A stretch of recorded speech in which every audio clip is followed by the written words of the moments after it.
Hey everyone! A full month ago in my last video, I was talking all about our newest favorite, which was the adorable house on Church Lane. Although it had some work that had to be done, it just had so much charm that Jamie and I really got excited about it, wanted to get it, and put an offer in on it. After our offer was accepted, including the seller assist of $10,000 for closing costs, we got even more excited, and we proceeded with all of our inspections. Now, we expected there to be a couple small things here and there, but we knew that some major things were already taken care of. For example, the whole roof was replaced not too long ago, so we knew that that wasn't going to be a deal breaker.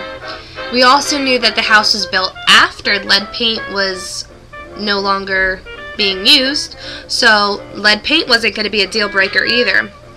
And after the termite inspection and the regular home inspection went pretty well, we pretty much thought, hey, this is going to be our house. But then we got the radon results, and as a lot of you already know, the radon level was the deal breaker for that house. Turns out that radon is the second leading cause of lung cancer and that it should never ever be above 4.0 in your house. And even if it's at 4, you should try to get some of that removed. So we thought to ourselves, hopefully it won't have radon, and if it has a little above 4, then we can try to work with it and set up some type of pump to pump it out of the house. But this house had 17 in the upper level and over 18 in the lower level. So when we heard about that, we both agreed that we were just gonna have to walk away and break the contract and move on and look for another house. And that was tough because we really did get excited. Our offer was accepted and we just thought that we were going to be done looking and we were going to finally have a house that we could look forward to moving into.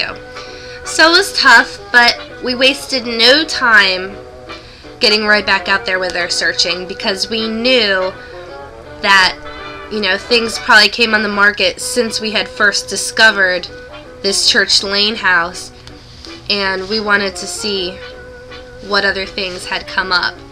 And so we found a series of other houses then to start looking at. One on Persimmon Drive, Nicholson Ave, Pine Ave, Elderberry Drive, and Mays Ave.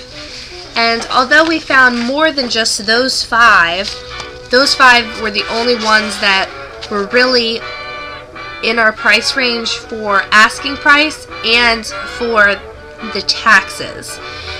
So we decided to go look at those, and of them, Persimmon, Pine, and Nicholson all got eliminated. So it was really down to Elderberry and Mays, which were two of the newer type ones. Basically, they were both around 30 years old,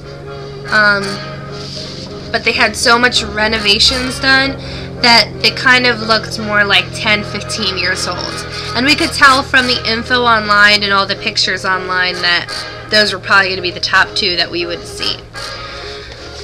But when we saw them in person, we could clearly see that Elderberry really had a much smaller yard, not as good of a neighborhood. Even though it was only a few streets away from the Mays Ave house, all the houses, like on its whole street, were like a notch lower in quality and a bit older. Like the decks were all older and kind of would need to be replaced, and just like the sidewalks were all cracked. It was just seemed like the whole neighborhood was a notch older and wasn't taken care of as much. Also, with Elderberry Drive, which was a colonial, we thought it was going to have 2 floors and a basement, and when we got there, we found out that it was just 2 floors, no basement. And basically just the floor plan of the Elderberry Drive was kind of choppy and more awkward, kind of like we had seen a couple houses earlier that were like that, where pictures online look good, but then when you get there, it's kind of like you have to take a step up here and go around a corner and open a door to get to the next room, and you just wish it was open. And it had some rusty pipes on the outside. There was just things that turned us off when we went to go see it. The kitchen floor plan was very awkward. It wasn't an eat-in kitchen, and it didn't have an island, but it kind of had this random block of counter. I guess that was supposed to be like a peninsula they put in, but it just, there was not enough room to have like a bar stool there, and it was away from all the other stuff, so couldn't really use it as a prep station. It was kind of just random. So that one got eliminated too. And that brought us down to just Mays Ave. And that became our newest favorite and the third house we put an offer in on. So check out the next video to find out all the details about Mays Ave.